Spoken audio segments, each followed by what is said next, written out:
pessoal, bom dia. Nós iremos fazer hoje a continuação da correção que começamos na live da última aula e paramos na página 81, questão 11. A questão 11 diz o seguinte: analise o código de barras apresentado a seguir. Então, aí nesse código de barras a gente observa que ele é formado por uma sequência numérica. Cada um desses números tem suas características. Existem aí números pares, números ímpares, números primos, números compostos e número ou números que não é nem primo e nem composto. Nós vamos colocar aqui, caracterizando cada um desses números que aparecem nesse código de barras, ok? Vamos lá. Quais desses números são números pares? Os números 0, 6, 4 e 8. Quais desses números são números ímpares? O número 7, o 3 e o 1. Quais desses números são números primos? O número 3 e o número 7 são primos. Quais deles são números compostos? Então, nós temos aí de composto o número 6, o número 4 e o número 8. Agora, tem número que não é nem primo nem composto. Aquele mais conhecido a gente sabe que é o número 1. O número 1 não é nem primo nem composto. Mas o número 0 também, ele não se encaixou nem nos números primos e nem nos números compostos. Então, tanto o 1 quanto o 0, ele não é primo e nem composto. Ok? Vamos para a questão 13 agora. Decomponha em fatores primos os números 125, 200 e 500 e represente os resultados em forma de potência. Vamos lá. O número 125, ele não é um número par. Então, nós podemos começar utilizando aí o número 5, que é um número primo, que vai dividir o 125. 125 dividido por 5 vai dar 25. 25 dividido por 5 vai dar 5. E 5 dividido por 5 dá 1. Terminamos essa fatoração, agora a gente escreve em forma de potência. Como 5 apareceu aqui na fatoração 3 vezes, então vai ficar 5 elevado ao cubo, ou elevado à terceira potência. Já o número 200 é um número par, então a gente consegue começar a fatoração dividindo por 2. 200 dividido por 2 dá 100. 100 dividido por 2 dá 50. 50 dividido por 2 dá 25. O 25 a gente consegue dividir por 5, que dá 5. E 5 divide por 5, que dá 1. Terminamos a próxima fatoração. Agora a gente escreve na forma de potência, colocando aqui a repetição do 2, que apareceu 3 vezes. Então vai ficar 2 elevado ao cubo vezes 5 elevado ao quadrado. A próxima fatoração é do número 500. O 500 a gente começa dividindo por 2. 500 dividido por 2 vai dar 250. 250 dividido por 2 vai dar 125. 125 a gente consegue dividir por 5, que nós vimos ali no primeiro exemplo, que dá 25. 25 divide por 5, que dá 5. E o 5 divide por 5, que dá 1. Essa fatoração vai ficar 2 elevado ao quadrado vezes 5 elevado ao cubo. Vamos agora corrigir a questão 14. Qual é o mínimo múltiplo comum, que é o MMC, entre 40, 60 e 100? Para realizarmos o MMC, a gente faz a fatoração simultânea. Lembram que eu expliquei? A fatoração simultânea é o mesmo processo que nós acabamos de ver na questão 13, só que fazemos de vários números ao mesmo tempo. O MMC, no final dessa fatoração, a gente multiplica os fatores primos que aparecerem aqui, ok? Então, vamos começar. Dividindo aqui por 2, 40 dividido por 2 vai dar 20. 60 dividido por 2 dá 30. 100 dividido por 2 dá 50. A gente pode continuar dividindo por 2. 20 dividido por 2 dá 10. 30 dividido por 2 dá 15. 50 dividido por 2 dá 25. Agora, tem um número ainda aqui, que é o 10, que pode ser dividido por 2. Os outros dois não vai poder ser dividido por 2. Então, nós vamos dividir o 10 por 2, que vai dar 5. E esses dois números que não vão poder ser divididos, a gente vai repetir. Próximo passo, a gente pode dividir aqui os três números por 5. 5 dividido por 5 vai dar 1. 15 dividido por 5 dá 3. 25 dividido por 5 dá 5. A gente pode continuar utilizando o 5 para finalizar essa fatoração. O 1 aqui a gente vai repetir, o 3 nós vamos repetir, porque não dá para dividir por 5. E o 5 dividido por 5 dá 1. Agora, para finalizar, a gente utiliza o 3, repete o 1, repete o 1, aliás, divide 3 por 3, dá 1 e repete o 1 aqui, ok? Vamos multiplicar esses fatores. Nós temos aqui 3 vezes 5, 15. 15 vezes 5, 75. 75 vezes 2, 150. 150 vezes 2, 300. 300 vezes 2, 600. Então, o MMC entre os números 40, 60 e 100 é 600. Para finalizarmos essa página, vamos fazer agora a questão 15. Calcule o máximo divisor comum, que é o MDC, entre os números 24 e 30. Então, vamos colocar aqui para fazer a fatoração. Qual é a diferença entre a fatoração simultânea do MMC para o MDC? Que no MDC nós vamos realizar a fatoração simultânea e no final vamos marcar em qual linha esses dois números foram divididos ao mesmo tempo. E no final a gente multiplica apenas esses números que dividiram eles ao mesmo tempo, certo? Então vamos começar aqui dividido por 2, 24 dividido por 2 vai dar 12, 30 dividido por 2 vai dar 15. Nessa linha, observem que nós dividimos os dois números ao mesmo tempo, então eu vou marcar aqui, ó. Já na próxima linha, o 12 e o 15, eu vou poder dividir os dois ao mesmo tempo por o mesmo número? Sim, eu posso utilizar o número 3. O número 3 divide o 12 e o 15 ao mesmo tempo. Então, eu já vou marcar. 12 dividido por 3 vai dar 4. 15 dividido por 3 dá 5. Agora, eu já não consigo utilizar o mesmo divisor para os dois números. Eu vou dividir o 4 por 2, que vai dar 2, e vou repetir o 5. O 2 eu vou dividir por 2, que vai dar 1, e vou repetir o 5.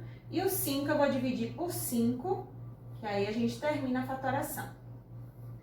Então, vamos encontrar o MDC agora. O MDC é a multiplicação desses fatores que nós marcamos aqui em cima. Então, 2 vezes 3, 6.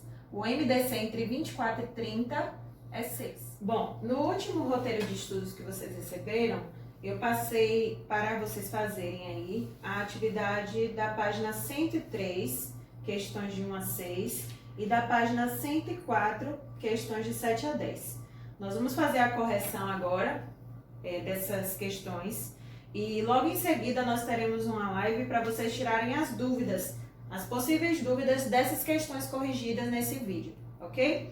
Observem com atenção, anotem na questão, façam alguma marcação na questão que você tiver dúvida, para durante a live você poder perguntar e nós resolvermos novamente essas questões lá no quadro.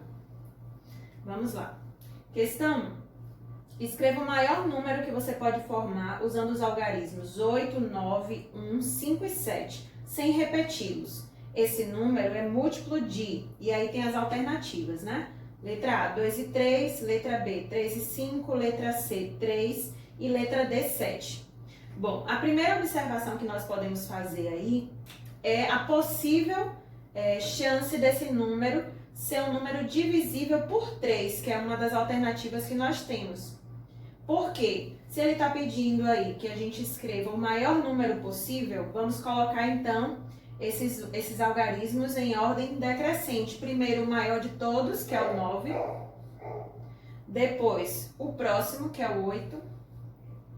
Em seguida o 7, o 5 e o 1, formando assim o número 98.751. Essa seria a maior possibilidade de escrever esse número, o maior número possível, certo? Analisando rapidamente esse número, a gente observa que o último dígito é 1. Então, a gente já descarta a possibilidade dele ser divisível por 2, que está aí na letra A. Por quê? Para ser divisível por 2, ele tem que ser um número par. Então, para terminar com um número par, né? Deveria ser 0, ou 2, ou 4, ou 6, ou 8. Então, descartamos a letra A. Na letra B, tem as opções dele ser divisível por 3 e 5.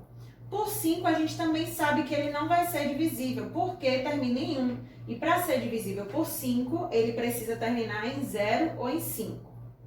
Para ser divisível por 7, ele precisa ter a divisão dele, uma divisão exata por 7. E para ser divisível por 3, a soma dos algarismos, ele precisa ser um número divisível por 3. Então, nós vamos testar essa opção, ok? Vamos somar os algarismos 9, 8, 7, 5 e 1. A soma desses algarismos dá o número 30. E 30 é um número divisível por 3. Então, a nossa alternativa aí é a letra C, 3. Porque a divisão por 7 desse número não vai ser exata. Certinho? Na questão 2, temos quantos múltiplos de 7 existem entre 100 e 130? Vamos escrever aqui quais são os múltiplos de 7 entre 100 e 130, ou seja, maior que 100 e menor que 130. Nós temos os números 105, 112, 119 e 126 como números múltiplos de 7 nesse intervalo aí entre 100 e 130. Então, qual seria a nossa alternativa? A letra D, 4 múltiplos de 7. Vamos para a próxima questão. Questão 3. Nas fichas apresentadas a seguir foram escritos alguns números naturais. Em qual delas está o número que possui a maior quantidade de divisores? Para a gente saber responder essa questão, temos que analisar cada um desses números, certo? Então, vamos lá. Quais são os divisores de 0? Se a gente for pensar na quantidade de divisores que o 0 tem, vou colocar aqui. Nós temos, na lista de divisores do 0, todos os números naturais, exceto o próprio 0, porque não existe divisão por 0, né? Mas, se eu pegar o 0 e dividir por 1, vai dar 0. O 0 dividido por 2 vai dar 0 e assim sucessivamente. Então, os divisores de 0 são 1, 2, 3, 4, 5, 6, 7, 8, infinitamente. Todos os números naturais vão ser divisores do número 0. Já temos até uma resposta, né? Pela lógica, mas vamos analisar os outros. Quais são os divisores do número 1? Qual o número que divide o número 1? Apenas o próprio número 1. Então, ele só possui um divisor. Quais os números que dividem o número 29? O 29 é um número primo. Então, ele tem como divisores o número 1 e o próprio 29. Então, apenas dois divisores. Quais são os divisores do número 12? Vamos colocar aqui. Divisores de 12 seriam 1, 2, 3, 4, 6 e o próprio 12. Então, o 12 tem 1, 2, 3, 4, 5, 6 divisores. Então, quem tem mais divisores nessa situação aqui é o número 0, que é a ficha 1. Então, a gente marca aqui a letra A. Na questão 4, temos o seguinte. Seja o número, aí tem os dígitos 4, 8, 8A, 9B. É o algarismo, o B é o algarismo das unidades, né? Ele está dando essa informação. E o A é o algarismo das centenas, como nós vemos aqui, ó. B é o algarismo das unidades, A algarismo das centenas. Sabendo-se que esse número é divisível por 45, então A mais B vale quanto? Primeiro, nós temos que saber como que a gente vai descobrir se um número é divisível por 45. Esse critério de divisibilidade nós não tínhamos visto até o momento, né? Mas a gente pode pensar o seguinte. Na tabuada, nós temos que 45 é formado pela multiplicação de 9 vezes 5, ou 5 vezes 9, certo? Então, um número vai ser divisível por 45 se ele for divisível por 5 e por 9 ao mesmo tempo, ok? Então, aí já facilita a nossa vida. O último número, ele vai ter que ser ou o número 0 ou o número 5, para que esse número seja divisível por 5. Então, nós vamos adotar o B como 5, certo? Se o B é 5, qual vai ser o valor de A? Lembrando que ele precisa ser divisível por 5 e por 9 ao mesmo tempo. Nós temos que o critério de divisibilidade do 9, para um número ser divisível por 9, ele precisa ter a soma dos algarismos divisível por 9. Então, nós vamos fazer essa soma sem contar com o A, certo? Para a gente ver qual a possibilidade que seria o número A. Então, vamos lá, vamos somar 4 mais 8, mais 8, mais 9, mais o valor de B que a gente está dizendo que é 5. Para ver até agora quanto essa soma está dando.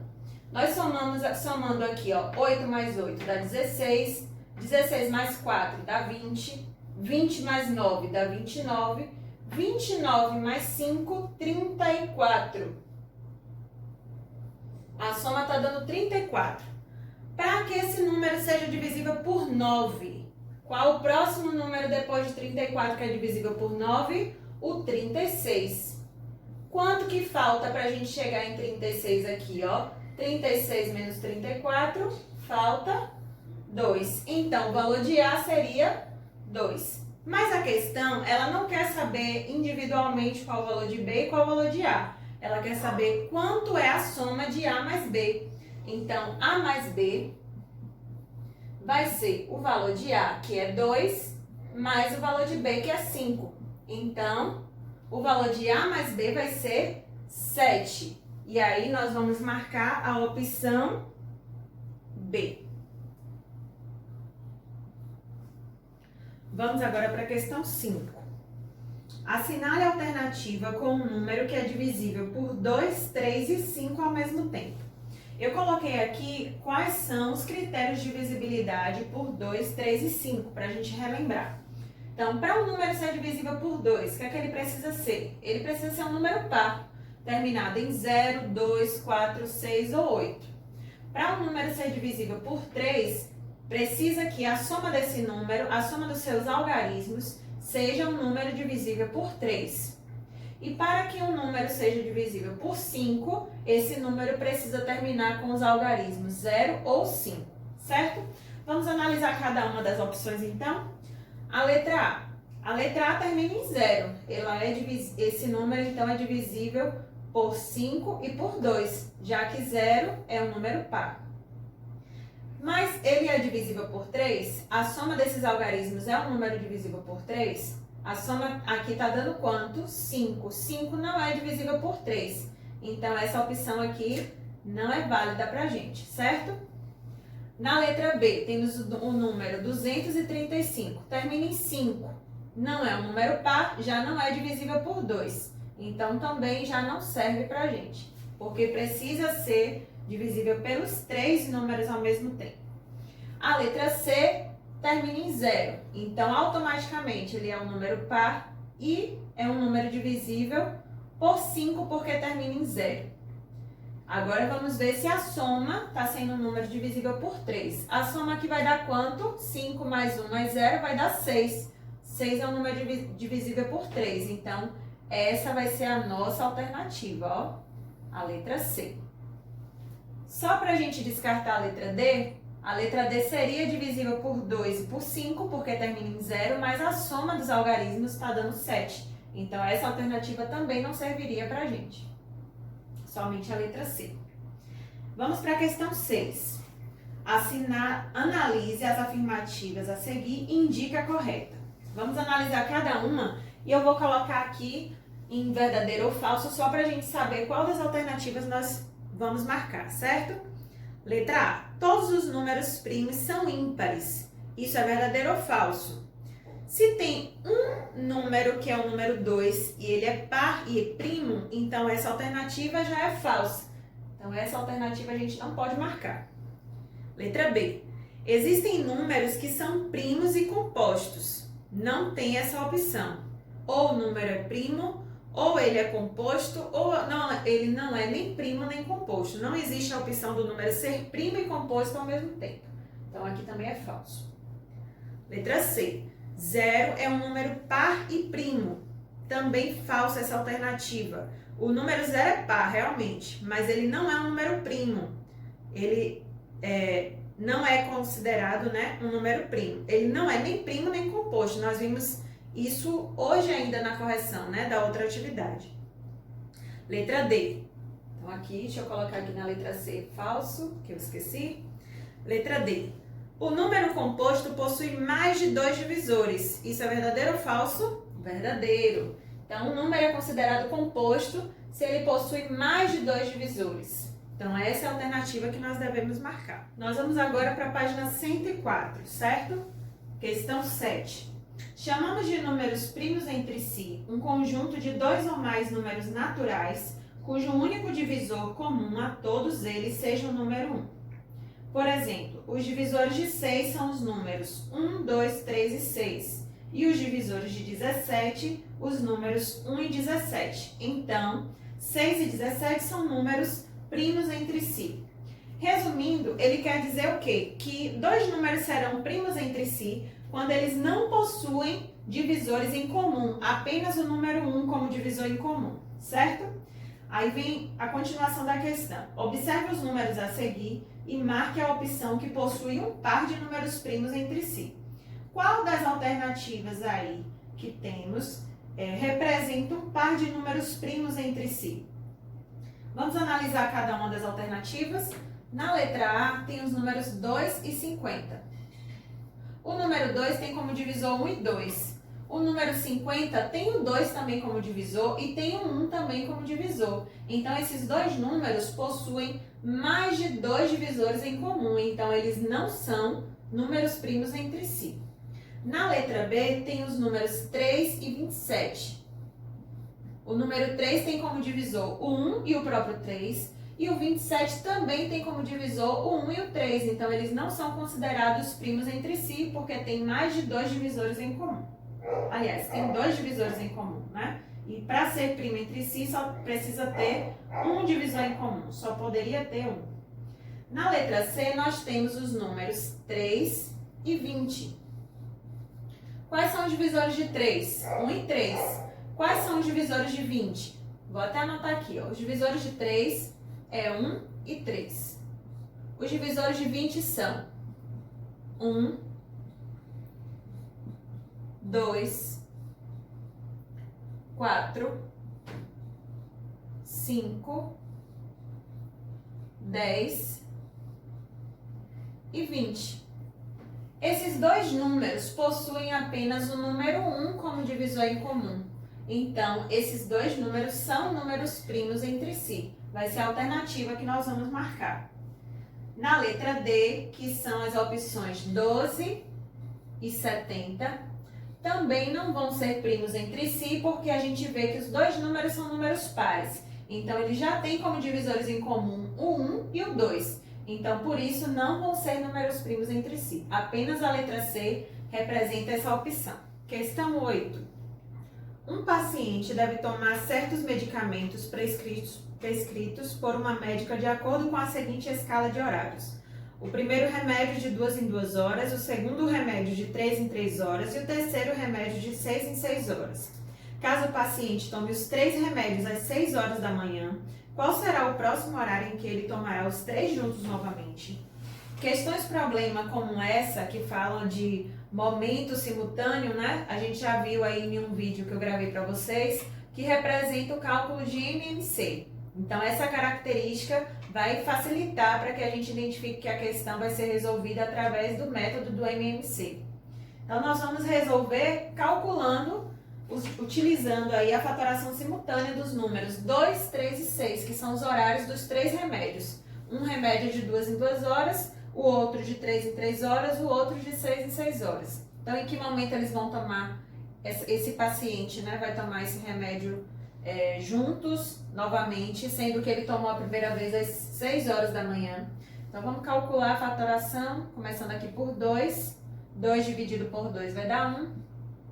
Repete o 3, que não é divisível por 2. E 6 dividido por 2 dá 3. Utiliza agora o 3, que é o próximo número primo. 3 dividido por 3 dá 1. E aqui também vai dar 1. Multiplica esses fatores que apareceram. 2 vezes 3, 6. Então, quanto tempo depois? Já que o MMC é 6. Após 6 horas. Só que a questão quer saber em qual horário esse paciente tomará novamente os 3 medicamentos juntos, sendo que ele tomou às 6 horas da manhã. Então, se ele tomou às 6 horas da manhã, depois de 6 horas vai ser que horário? 12 horas. Então, aqui é a opção B, letra B, 12 horas. Questão 9. Em uma universidade, o professor de matemática leciona álgebra e geometria e precisa dividir uma turma de alunos na menor quantidade de grupos possível, de modo que cada grupo tenha a mesma quantidade de alunos.